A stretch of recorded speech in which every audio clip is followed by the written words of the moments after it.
slowly right side and slowly left side. Workout সারতে চাইলেও সারতে পারতেছি না। আজকে চলে এসেছি বাংলাদেশ এয়ারফোর্স বেস ক্যাম্প। এটি আগারগাঁওয়ে অবস্থিত। এখানে এসেও ওয়ার্কআউট করতে হচ্ছে।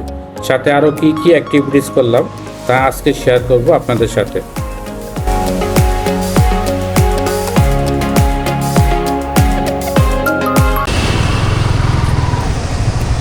People's welcome to my video.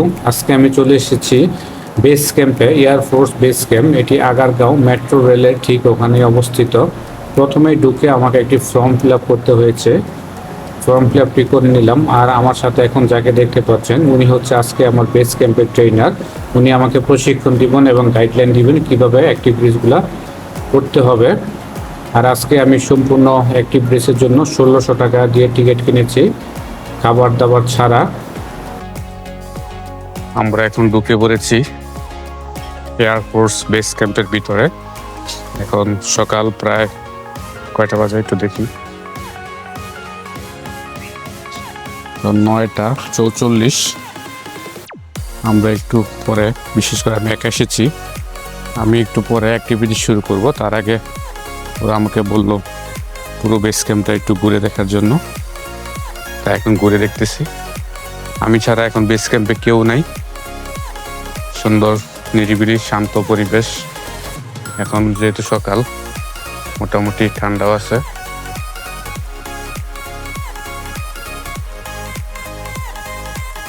এখানে সুন্দর একটি বসার ব্যবস্থা আছে।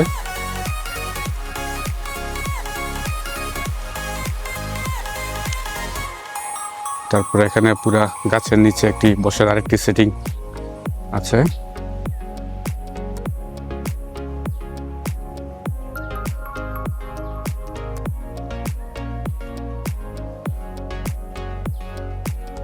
এখানে একটি দোলনা আছে।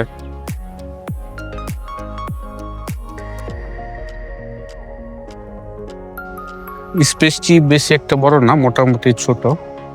অ্যাক্টিভিটিসগুলো মনে হচ্ছে ইজি, ততটা কঠিন হবে না। তারপরে এদিকে আর একটু বসার ব্যবস্থা আছে, যারা গ্রুপে আসে তাদের জন্য বেটার। কি হয়েছে মামা? তোকে কুকুর মামা আমাকে দেখে সতর্ক হয়ে গেছে। তারপরে এখানে একটি মাঠ আছে, ফুটবল খেলার মাঠ।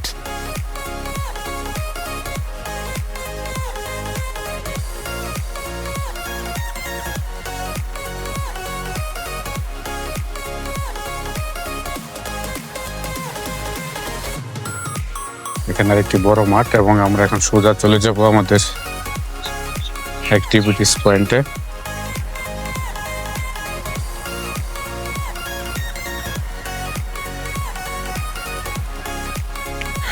এটি হচ্ছে ওনাদের রেস্টুরেন্ট এরিয়া, কিন্তু এখন অফ, 11টার পরে গিয়ে খুলবে। আর এটা হচ্ছে ওনাদের বাচ্চাদের সাইট বা কিডস জোন। এখানে বাচ্চাদেরও অ্যাক্টিভিটিস আছে। আজকে আমি এখানে একা এসেছি এবং আরও 2টা টিম এসেছে। টোটাল আজকে হচ্ছে আমরা 7 জন। এখানে আমাদেরকে সবাইকে বেস ক্যাম্পের নিয়ম অনুসারে বসতে হবে এবং ট্রেনার আমাদেরকে সমস্ত নিয়মকানুন বুঝিয়ে দেয় এবং আমাদের 7 জনের টিমকে উনি ভেঙে 2টা টিমে বিভক্ত করেন। এখানে প্রথম যেই নিয়মটি ছিল সেটা হচ্ছে এখানে সেখানে ময়লা ফেলা যাবে না। বেস ক্যাম্পের ভিতরে বিভিন্ন জায়গায় বিন আছে, ওই বিনের নির্দিষ্ট স্থানে ময়লা ফেলতে হবে। এর মাঝে আমরা সবাই সবার সাথে পরিচয় হয়ে নিয়েছি। পরে একটু দোলনায় দুল খেয়ে নিলাম। তারপরে শুরু হলো আমাদের ওয়ার্কআউট। এখানে এসেও একটু ওয়ার্কআউট করতে হচ্ছে। ওয়ার্কআউট শেষে আমাদেরকে আরেক ইনস্ট্রাক্টর বা ট্রেনার এসেছে। উনি আমাদেরকে একদম হাতে কলমে কিভাবে কী করতে হবে সেগুলো আমাদেরকে দেখিয়ে দিয়েছে। যার যার সেফটি গ্যাজেট পরে নিয়েছি। এখন আমার পালা। সবার আগে আমাদের ট্রেনার আমাকে দিল যে আপনাকে শুরু করেন। ওকে, এখন আমি শুরু করলাম।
খুব ইজিলি 3 থেকে 4 মিনিটের মধ্যে আমি আমার অ্যাক্টিভিটিস কমপ্লিট করলাম।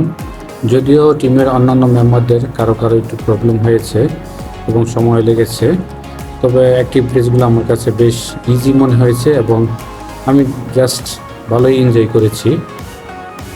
জলি অ্যাক্টিভিটিসের পর আমাদেরকে ড্রিঙ্কস দেওয়া হয় বেস ক্যাম্পের পক্ষ থেকে এবং তারপরে আমাদেরকে আবার ফিল্ডে চলে আসতে হয় এবং নতুন আবার আরেকটি অ্যাক্টিভিটি শুরু করতে হয়।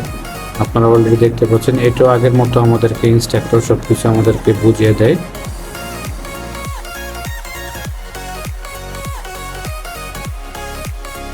যারা রেগুলার জিমে ওয়ার্কআউট করে তাদেরকে এরকম আউটডোর অ্যাক্টিভিটিস অংশগ্রহণ করা উচিত। সেটা হতে পারে base camp, cricket, football, basketball বা যে কোনো ফিজিক্যাল অ্যাক্টিভিটিস। শুধু জিমের মধ্যে নিজেকে সীমাবদ্ধ রাখা ঠিক নয়। জিমে আমাদের মাসেল বিল্ডিং হয়, জিমে শক্তি তৈরি হয়, কিন্তু খোলা মাঠে গড়ে ওঠে সহনশীলতা, আত্মবিশ্বাস আর বাস্তব দক্ষতা। তাই ব্যায়ামের পাশাপাশি আউটডোর অ্যাক্টিভিটিসও সুস্থ ও সক্ষম জীবনের অপরিহার্য অংশ। এবার হচ্ছে আমাদের আর্চারি বা তীর ধনুক প্রশিক্ষণ।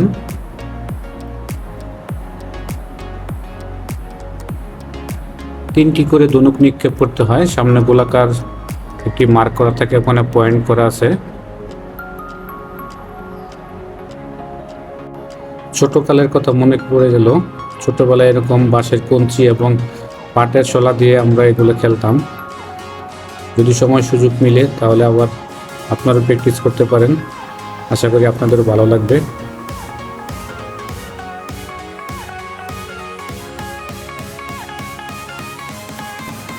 এবার চলে যাব জিপ লাইনে।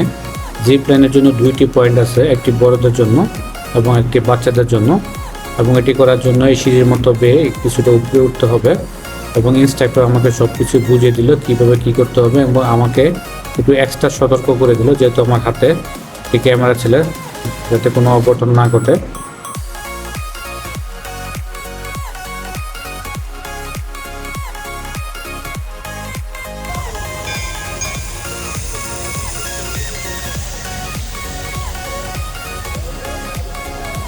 বেস ক্যাম্পে আজকে যতগুলো অ্যাক্টিভিটিস করেছি তার মধ্যে জিপ লাইন সবচাইতে ভালো লেগেছে এবং সবচাইতে মজা ছিল। যদিও এরিয়াটা খুবই ছোট ছিল, আর একটু বড় হলে হয়তো আরও বেশি ভালো লাগতো।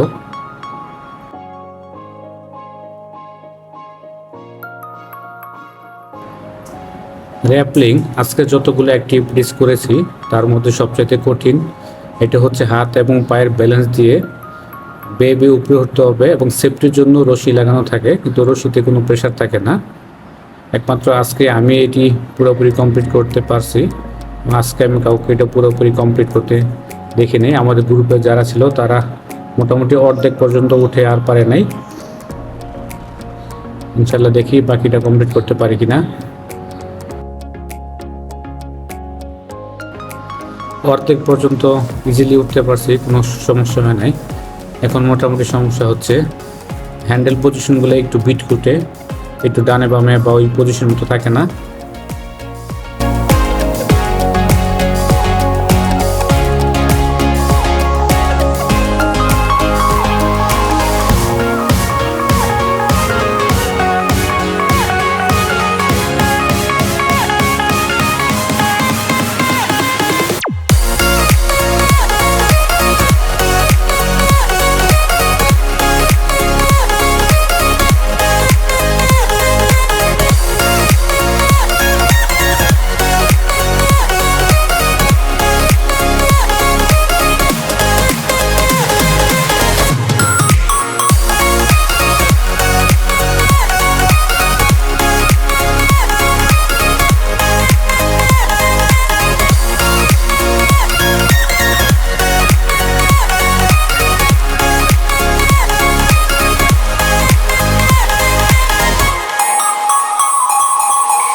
যাকে একটু কষ্ট হলেও পুরোটা কমপ্লিট করতে পারছি।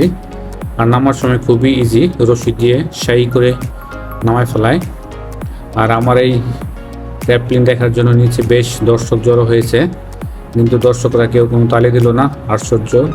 যাক, দর্শকদেরকে রেখে এখন বের হয়ে যাব। আর বাইরে বের হয়ে দেখি এয়ারফোর্সের এরকম একটি শোরুম আছে, এখান থেকে এয়ারফোর্সের বিভিন্ন ধরনের বেস, তাদের পোশাক, জামা কাপড় এগুলা প্রদর্শনী করা আছে এবং চাইলে আপনারা কিছু এখান থেকে কিনতেও পারবেন। আর এয়ারফোর্সের একটি হচ্ছে বেস ক্যাম্প, একটি হচ্ছে মিউজিয়াম। এই হচ্ছে মিউজিয়ামের অংশ। ইনশাল্লাহ নেক্সট ভিডিওতে আপনাদেরকে এয়ারফোর্সের মিউজিয়াম ঘুরে দেখাবো। ওই পর্যন্ত সবাই ভালো থাকবেন, সুস্থ থাকবেন। টাটা।